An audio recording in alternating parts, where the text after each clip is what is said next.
আসসালামু আলাইকুম, কেমন আছো তোমরা সবাই? আশা করি আল্লাহর রহমতে ভালো আছো। তোমাদের দোয়ায় আর আল্লাহর রহমতে আমরাও ভালো আছি আলহামদুলিল্লাহ। তো 2 মাস আগে আমার বোনের বিয়ে পড়িয়ে রেখেছিল, এখন উঠিয়ে নিয়ে যাবে, তো সেইটারই অনুষ্ঠানের প্রস্তুতি চলছে। হয়তোবা আমার এই ভিডিও আপলোড দিতে দেরি হচ্ছে, কিন্তু অলরেডি বিয়ে হয়ে গিয়েছে। আমি ভিডিওটা এডিট করতে পারিনি ব্যস্ততার কারণে, তাই আপলোড দেওয়া হয়েছিল না। 2-3 দিন ঈদের ব্যস্ততা শেষ করে এখন আমিও আমার চাচিমা চলে এসেছি আবার বিয়ের কেনাকাটি করতে। আমার ভাইয়ের জন্য কেনাকাটি করবে, চাচিমাও এদিকে শাড়ি কিনবে। ঈদের কারণে সব দোকানই প্রায় বন্ধ হয়, 2-1টা দোকান যদিও বা খোলা আছে, তেমন শাড়ি পছন্দই হচ্ছিল না। শেষমেশ যাই হোক একটা নেওয়া হলো। অনেক ঘোরাঘুরির পর আমাদের গলাটা শুকিয়ে গিয়েছে, তো ঠান্ডা ও আইসক্রিম কিনে নিলাম খাওয়ার জন্য। তো বিয়ের দাওয়াত যেহেতু খেতে হবে, সেহেতু আমাদের গিফট দিতে হবে, সেই জন্য আন্টি বললো আমরা একটু কোকারিজের দোকানে গিয়ে কিছু গিফট কিনে নেব। তারপরে আমার বড় ফুপু ও ছোট ফুপু চলে আসলো শহরে। একসঙ্গে আমরা এখন কোকারিজের দোকানে গিয়ে কিছু কেনাকাটা করে নেব। আবার সবাই মিলে এখন আবার কোকারিজের দোকানে চলে এসেছি। তো এই তো আমরা সবাই অনেক কিছুই কিনে ফেললাম। তো সেখান থেকে ফেরার পথে আবার তরমুজ কিনবে, তাই এখন তরমুজের দোকানে আবার চলে এসেছি।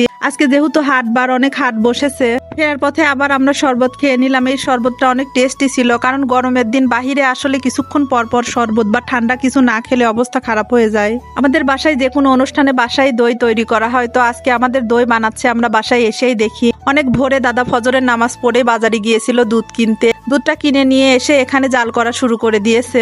1-2 ঘন্টা ধরে দুধটা জাল করা হবে। তো এইদিকে অলমোস্ট দুধটা জাল করা হয়ে গিয়েছে, এখন একটু ঠান্ডা করে নিচ্ছে, তারপরে খুঁটিতে ঢালা হবে।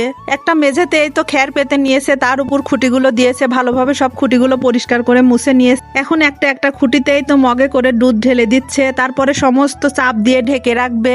আজকে যেই টাইমে খুঁটিতে দই ঢালা হচ্ছে, কালকে এই সেম টাইমে খুঁটিগুলো আবার খুলে দেখবে যে দইটা জমেছে কিনা। ইনশাল্লাহ জমে যাবে, কারণ বাবুর্চি নিয়ে এসেই তো দই ঢালা হয়েছে।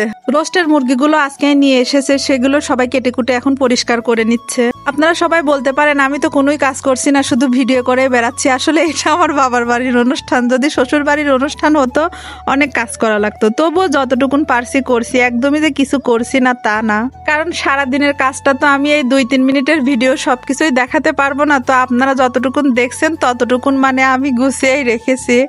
যাই হোক, আমাদের এইদিকে নিয়ম অনুসারে বোনের বাড়িতে আগে জিনিসপত্র সবকিছু পাঠিয়ে দেবে, তো বাক্স ভরে জিনিস দেবে। এদিকে জাজিম সবকিছু এই যে কমপ্লিট করে নেওয়া হচ্ছে, তো এখানে একটা লিস্ট দেয়া হয়, সেইটাই আমি এখন করে নিচ্ছি। আর জিনিসগুলো ভালোভাবে গুছিয়ে বাক্সর মধ্যে রাখছি। বিষয়গুলো এমন না যে বাধ্যতামূলক দিতেই হবে, আসলে মেয়েকে খুশি হয়ে জিনিসগুলো দেয়, এইটাই। তারপরে সবাই মিলে সন্ধ্যাবেলা পেঁয়াজ রসুন ছিলতে বসে গিয়েছে। এখানে সন্ধ্যা না, এটা আসলে বিকেল ছিল। এখন আমাদের আবার মেহেদি পার্টি হবে সন্ধ্যাতে, সবাই এখন হাতে মেহেদি পরা শুরু করে দিয়েছে। আমি যদিও বা বাসা থেকে মেহেদি পরে এসেছি, কারণ আমি জানি বিয়ের হট্টগোলে আমাকে কেউ মেহেদি পরাবে না, পরাবে হয়তো, কিন্তু অনেক কষ্ট হবে যারা পরাবে আর কি তাদের। কনে সহ এখানে কনের ফুপু, চাচি, আন্টি সবাই মেহেদি পড়তে লেগে গিয়েছে। বোন মানে অলমোস্ট সবাই, অথচ মেহেদি দিচ্ছে আমার একটা বোন ফোপাতো। অনেক ভালো সুন্দর মেহেদি পড়াতে পারে, সেটা তোমরা ভিডিও দেখেই বুঝতে পারছো।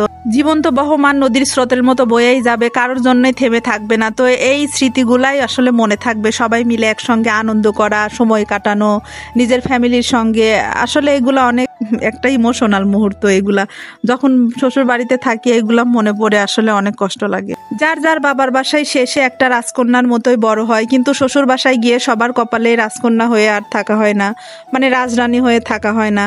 তো যারা আছো ভালো আছো, যারা সংগ্রাম করে যাচ্ছ, তো আল্লাহ নিজ নিজ জায়গায় আমাদেরকে তৌফিক দান করুক সবকিছু সহ্য করার জন্য, বা ধৈর্য দিক, সবকিছু সবার ধৈর্য দিবে, এটাই হচ্ছে আশা রাখি। এই পর্যন্ত যারা আমার ভিডিওটি দেখলে তারা একটা লাইক করে দিও, পাশে থাকা বেল বাটনটি ক্লিক করে দাও, তাহলে আমি নতুন ভিডিও ছাড়া মাত্রই তোমাদের কাছে নোটিফিকেশন চলে যাবে। আমি এই জায়গায় একদমই নতুন, আমার ভিডিও কেমন লাগে তোমাদের সেটা আমাকে জানিয়ে কমেন্ট করতে পারো। তোমরা সবাই ভালো থাকো, সুস্থ থাকো। আজ এই পর্যন্তই, দেখা হবে নতুন কোনো ভিডিওতে। আল্লাহ হাফেজ, আসসালামু আলাইকুম।